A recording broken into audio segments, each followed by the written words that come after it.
Sandra Lee, CEO of NJ Labs and the host of Going Beyond Testing podcast, is here today to discuss Lyme disease, ticks, and the testing kits we should get familiar with this spring and summer. See, one important test kit to have on hand is a tick collection test kit, especially during tick season, which is April to October. Now, Lyme disease is a year-long problem, but most people are infected during the height of the tick season. Now, Sandra Lee will share with us how to properly extract a tick so you do not accidentally spread the disease in your own bloodstream, how to safely collect and send the tick to a lab for identification, and DNA-based method testing in order to identify the species and determine if it is carrying a tick-borne pathogen that could cause disease. Now, if Lyme disease is identified early enough, it can be successfully treated under a doctor's supervision. Although Lyme disease is the most well-known tick-borne pathogen, there are actually 7 known species of ticks that bite and spread disease in the United States. So, ladies and gentlemen, let's welcome Sandra Lee, CEO of NJ Labs. Hi, thank you for having me.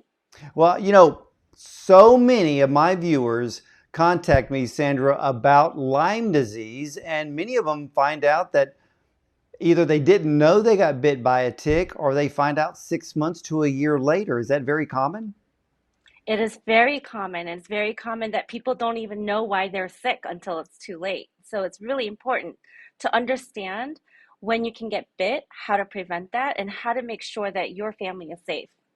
Well, let's do this because a lot of people don't understand what Lyme disease is. Is it a virus or is it a bacteria?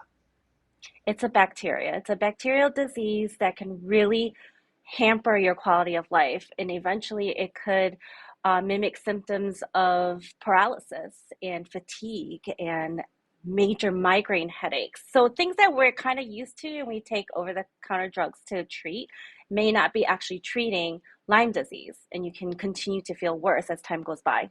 Yeah, because as time goes by, when someone has Mhm. this disease, it's Right? a very deep-seated type of bacteria.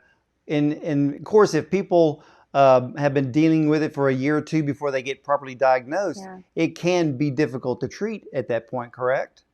Absolutely. There's no cure, there's no medication out there.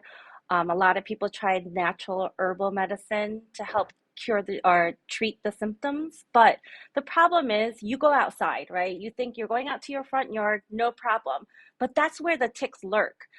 They are transmitted by other wild animals. Like if you see squirrels, rabbits, deer, mice, rats, they can hop onto these mammals and hop right off and hide in the grass where you can just brush right off, and it can hop onto your clothing or your pet.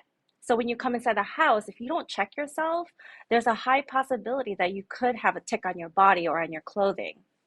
Well, because see, I know in the area in which I live, we have a Hmm. ton of squirrels, we have a lot Hmm. of rabbits, and Yes. we do get deer showing up from time to time because it's a Yes. wooded area. And Right. here in Texas, a lot of people don't seem to be concerned about tick season, but isn't tick season, is it more in the northern states that have the bigger problem? Yes, so here's the thing. There's different types of ticks that live in different regions. So if you're not typically, for example, I'm in New Jersey, if you're not from here, you're visiting from Florida or another state that's not familiar with the tick population, you could be going out walking to a park or you can go hiking and you can get bit and not know it and go back to your home state and not even know what happened. So it's really important to know, no matter where you live, what region, that there are different types of ticks that live in different regions. And if you're traveling, there's a chance that you could have one of those stowaways on your body or on your clothing. Well, tell us about this tick test kit. What does it do and why should we have it on hand? This kit is really created for ease of use because you want the users to feel comfortable enough that they don't have to scramble to find these different parts in order to get the tick tested appropriately, right? So the kit is kind of all inclusive, just makes it very easy for you to have on hand, like a first aid kit. And if you're traveling, it's small enough that you can have it on you or in the car. But what it does really is it provides everything you need. If you do find a tick on your body, it's important to use the right tools to remove it and put it in the right container to send it to the laboratory so it doesn't get lost. Again, tick testing, is more scientific, but what we are concerned about is that the consumers have something to protect themselves with as well. Well, does the tick have to be alive in order to test it? No, it can be alive or dead, but we want to get as much of the tick as possible. And you want to have it tested almost immediately because symptoms may not show on your body. Since number one, you actually may not know how long the tick was on your body or how long it's been feeding because when they bite you, they kind of numb that site. So sometimes you don't even feel it, right? The second thing is symptoms may not show up right away. It could be up to 8 weeks before you see anything. So it's good to know what bit you. Yeah, I mean, my gosh, if the symptoms don't show up till about, 8 weeks later, that is Hmm. definitely a problem because then you're not knowing, why you feel so bad or why some of those symptoms are Right, coming on. Now, do these right. tick test kits, do they work with pets as well? So because it's just a collection kit, it works with any tick you find anywhere. So there's no limitation. We just highly recommend that you have something on you if you don't have readily available other sources where you can contain the tick to send it in for testing. But it does contain a special tweezer. It's plastic. So one of the things we highly recommend is do not use makeup or the eyebrow plucking tweezers because you can cut the tick, you can cut your skin, which you had mentioned earlier. It could further contaminate or speed up the process of the pathogen entering your body. Well, then, okay, let me ask you this. Let's say your pet got bit by a tick. Um, do pets get Lyme disease? Absolutely. They can also get very sick, and because they can't really speak English or whatever language that you guys speak, we may not even know that they're sick until it's too late. And by then it's most likely that it's too late to treat. Wow, that I did not know. I figure if the Hmm. tick is on a deer, a rabbit, or a Hmm. squirrel, or whatever's out there, I guess a lot of us with pets don't ever put two and two together, thinking No. that sure our pet could be bit by a tick, but could they get Lyme's disease as well? So I'm Yes. glad you answered that question because Yes. I never even thought about it to tell you the truth. Like many pet Yeah. owners, what Yeah. is the best way, the safest way? To remove a tick if we see it has, let's say it's poked itself into our skin. Hmm. So most people, their instinct is to and like try to frantically remove it. Please stay calm. Get plastic tweezers, preferably one with flat tips or ridge so you can grab it firmly. Again, I emphasize please do not use eyebrow makeup tweezers because that can cut your skin as well. And you want to firmly grab the body and try to get the head out. Now, sometimes it's difficult to do that, especially when it's a small, tiny tick. But just try your very best to remove it. Put it in a Ziploc bag or a container with a moistened cotton swab to make sure that it stays moist for it's easier for us to test, basically.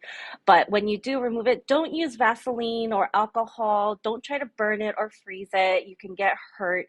It could also cause the tick to burrow further into your skin, into your body. So we highly recommend do not use those substances to remove the ticks. Now, I've always heard that if you are going to remove a tick, are you supposed to turn it to pull it out, or do you just pull it straight out You of want the to skin? pull it, try to pull it straight out as much as possible because you want to Ah, try to get it as much as possible because it went in like this, so you want to pull out straight as much as oh, you can. okay. I've heard so many ways to remove a tick, but you're the expert with the testing facility, so you know best. Wow, this is, for me, I'm learning a lot. And ladies and gentlemen, I hope you are learning a lot. For many of you who live in Texas, I know if you live in Wisconsin, Michigan, New York, Pennsylvania, those upper states there, heavily wooded areas, you deal with a tick problem year after year. And Sandra, you brought up something early on that I never thought about, but I've talked to viewers that did this. Many people are snowbirds. So during the winter, they move to Florida, but they Hmm. may go back home and they get Yes. bit. They go back to Florida. and a Mhm. few months later they wonder why they feel so bad, never really knowing that they got bit by a tick. Right, because if it's properly diagnosed from the very beginning, it's so preventable. It's easily treatable. But if you let it go and the doctors are not aware that you have been traveling, so it's important, number one, to tell your doctor if you were traveling and where you traveled to. Number two, it is important to let them know that, hey, I did this activity. Is it possible? So always bring it up in conversation in your when you go see your doctor if you're not feeling well. Well, then let me ask you this. Should we have the tick test kits on hand, or is it better to just go to the doctor as soon as you find the tick? In terms of treatment, it's definitely better to go to your doctor as soon as you find out, make an appointment. But at the same time, if you can get it tested, then you have more information when by the time you get to the doctor, you know what bit you. You don't know um, if the pathogen has been in the tick or not, but at least a test result will give you assurance. If it has a pathogen that could possibly transmit to you, keep in mind, backtracking a little bit, just because a tick carries that pathogen doesn't necessarily mean 100% it was transmitted to you, right? So it just means the tick carries that DNA of that pathogen, of that potential disease that could have been transmitted to your body. Well, see, that was actually my next question because I was kind of wondering, do all ticks carry that pathogen that leads to Lyme disease? But you're telling us that some of them can just be a host carrier, so to speak, but not actually transmit the disease. Right. The peak time where the disease can be transmitted to you is when the tick is a baby. It's a limb, right? So it's feeding like crazy. The transmission of blood and the saliva from the tick is going to be at the highest probability of them transmitting the disease to you. As they get bigger, you can see them more. The transmission is a little bit slower. They're not hungry. So definitely different ticks do carry different diseases. They don't all carry the same kind. They don't all look alike. So the first thing you want to do is identify them. And there's websites out there, especially ticksure.com, that has educational videos on how to remove it, what the ticks look like, and helping you identify them. Well, then now I know that there are different types of ticks, but are there different Mhm. types of tick test kits, and which are the best ones to purchase that give the most accurate results? There are a few different types of test kits or sample collection kits from different companies. I can't speak for those other brands, but the ones that we have definitely are more accurate in terms of what we do. We have a strict quality system put in place because we do so many other things that we're very careful of making sure that the accuracy is there. We do a positive or negative control. So if it's a true positive, it really is positive. If it's negative, it really is negative. Well, that's good to know. So, ladies and gentlemen, you can definitely go to njlabs.com or go to tickshore.com. It's on your screen now, and to learn more. But I have an interesting question because Yes. you said that some ticks can have the Lyme disease, the bacteria pathogen in Yes. them, but not necessarily transmit it to a person that they bite or feed upon. So Right. if you send the tick in for testing, um, Hmm. and it shows that it has that pathogen, so what does the doctor do with that information, talking to the patient, and that maybe they haven't shown any symptoms yet, but they're Hmm. worried? Did that tick have Right. the Lyme bacteria in it? Hmm. And do I need to be worried? So how does the doctor read that result to find out if that person has received that bacteria? So, one of the things that most people may not know, in order for diseases to be transmitted to another person or to a pet, on average, the tick has to be feeding on you from 24 to 36 hours. Because you don't know how long it's been on your body or how long it's been feeding on you, that's why we highly encourage it being tested, number one. Number two, we highly encourage seeking out professional medical advice from their primary care physician. And at that point, based on your medical history, the doctor and you can discuss potential treatments and go on antibiotics if it's appropriate. If it's not appropriate, then they'll come up with a different plan for you. But it is possible to get pre-treated, even if you may not be sure whether you have it or not. The doctor can also run blood tests. But again, it could be too early. So it really depends on the patient and the primary care physician. All right, now I understand that you have a DNA-based method kit. So, what is that particular test used for, or that test kit used for, and Mhm. when should we use this type of test kit? So the kit itself is not equipped for you to do the test at home.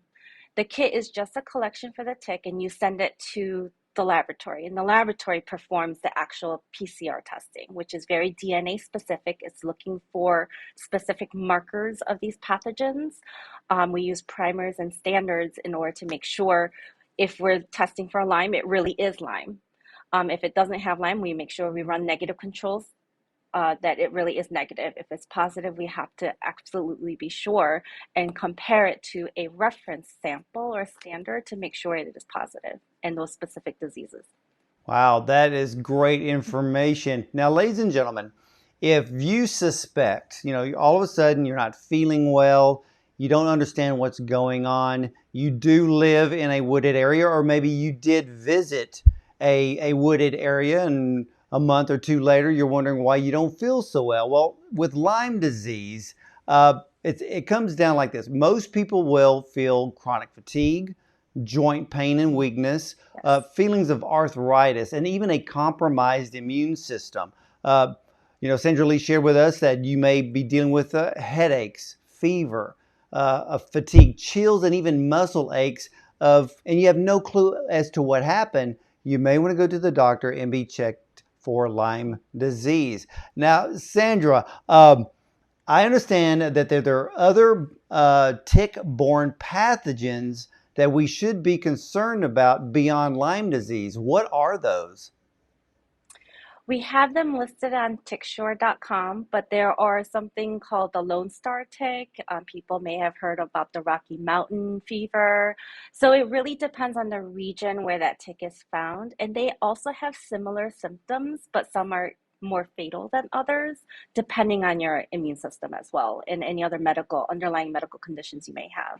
So Lyme is the most well known, but there's definitely other diseases that mimic Lyme, can have different symptoms. But everything you said are different symptoms that each disease carries, actually. And you may feel really crappy for a little bit. And you've really listed everything possible, even for the other diseases. Yeah, it's amazing. I have had so many viewers Mhm. with Lyme disease and, looking for solutions. Yes, Like you said, if it is caught early, usually the antibiotic treatment does work from the doctor. yes, Those who find out a couple of years after they've been bit, it does get to be a little tougher road. Um, so at that website, tickshore.com, they will find all the information they'll ever need on ticks and the multiple pathogens, and yes. also the test kits as well. Yes. So that website also talks about the different types of symptoms each disease may show on your body, or that you may feel. It also has pictures of the different ticks and the name of those ticks as well. Now, I understand with NJ Labs, you have more than just tick test kits. How did you get into analytical testing, and how did you get into creating these different kits, and what kind of kits do you offer beyond a tick test kit? So far, that is the only one that we do offer. But it really started when the owner of this company had great interest because there was personal connection to Lyme disease. There have been multiple people that we know in our network that have faced Lyme disease and fought it and still dealing with it. So it really became a major interest, and we got better and better in how to test it more accurately, more precisely, and we worked really hard on making sure that we were doing the right thing. So we put a lot Wow. of research and development into it. Well, kudos to you and NJ Labs for creating this tick test kit. And ladies and gentlemen, and then let me ask you this, Sandra. Uh, my viewers and listeners, they can buy this kit online at tickshore.com. Yes, absolutely. All right. Yes. Well, ladies and gentlemen, if you live in a wooded area, such as I do, this is something you definitely want to have on hand. And Sandra, I was kind of surprised because you said something about ticks feeding on us. Um, a tick can actually be on our body for 24 to 36 hours. Is that correct? Yes, if you're not careful, you're not checking. Most people automatically go out to the park and they just come in and then, they wash their hands, but they don't pat down their whole body. So if you're not careful, and they're very, very tiny at the beginning, especially um, early season like this, you may not even feel it. You may not know because there's like a little tiny black spot on your body. So it's really important to really pat down your body to make sure you don't feel any bumps. Wow, you're almost going to make me paranoid to go outside. I'm so sorry. That's not the point. There are safe ways to go outside. Absolutely. But wow, you are giving us a wealth of information about this whole situation with ticks and Lyme disease. And, praise the Lord for the test kits that you all at NJ Labs have created. This is going to be so wonderful for so many people, especially during this time of year. Now, I understand that you also have a podcast, Going Beyond Testing. Why did you decide to do that type of podcast, and what are some of the topics that you cover? The podcast really started when everybody was asking me, hey, is this safe to take? Hey, what should I buy? What do you recommend? And I realized a lot of people were not aware of what goes on behind the scenes before you see the product on the shelf when you walk into one of the stores. Another thing is when you go to Google, there's so much information out there, and a lot of it may be so confusing to many people. So, what we did was short podcasts, different episodes, just touching on consumer safety, what goes behind testing, what should laboratories be following, kind of the guidelines or regulations governing different industries. And yes, they are. And how are they doing it? What do we face on a day to day basis? So, it's a little bit of everything. Oh, I like that. Even mine is about a little bit of everything as well. Do you have any suggestions on any type of safe insect repellents that if we were to go out hiking or in the neighborhood or in the forest to kind of reduce our risk by getting bit by a tick? There are multiple different products. I just recommend using one of them, whatever you're comfortable with. Some people are comfortable with more the natural repellent. Some people are okay with DEET, which is very highly concentrated chemical. And it's not natural, right? So it Right. really depends on your comfort level, to be honest. But using something and protecting yourself is better than nothing. Yeah, I agree. I always kind of lean towards some of the things like I think citronella oil, Hmm. and I think there's some other types of essential oils that people will use to kind of, I Right? guess, ward off any type of Yes. insect bites. And Yes. I'd be worried more about a tick bite than a mosquito bite. But Absolutely. yeah, And I mean, sometimes it's not 100%. That's the thing. Like you're using it to protect yourself. It's a layer of protection. But it's important to always check yourself again because it's not 100%. yeah, absolutely. So, ladies and gentlemen, you have just been educated very well in the areas of tick-borne diseases, Lyme's disease, and of course, this amazing tick test kit that all of us should have at home along with our first aid kit. If you want to know more about NJ Labs, just go to njlabs.com. But if you want to know more and more about ticks, and no matter where you live in the country, okay, go to Hmm. sure.com. It's on your screen. And of course, they do have the test kits that you can purchase. Keep that at home. And again, follow Sandra Lee's advice about removing that tick very carefully, as you don't want to be, well, squeezing the contents of the bacteria back into your own Yes. bloodstream. So there is a correct Yes. way of removing, and of course, their perfect way of testing to find out what type of pathogen that tick may be carrying. Sandra Lee, thank you so much for coming on to the program today. Thank you so much for having me. It was a pleasure. All right, ladies and gentlemen, stick around. We'll be right back after this.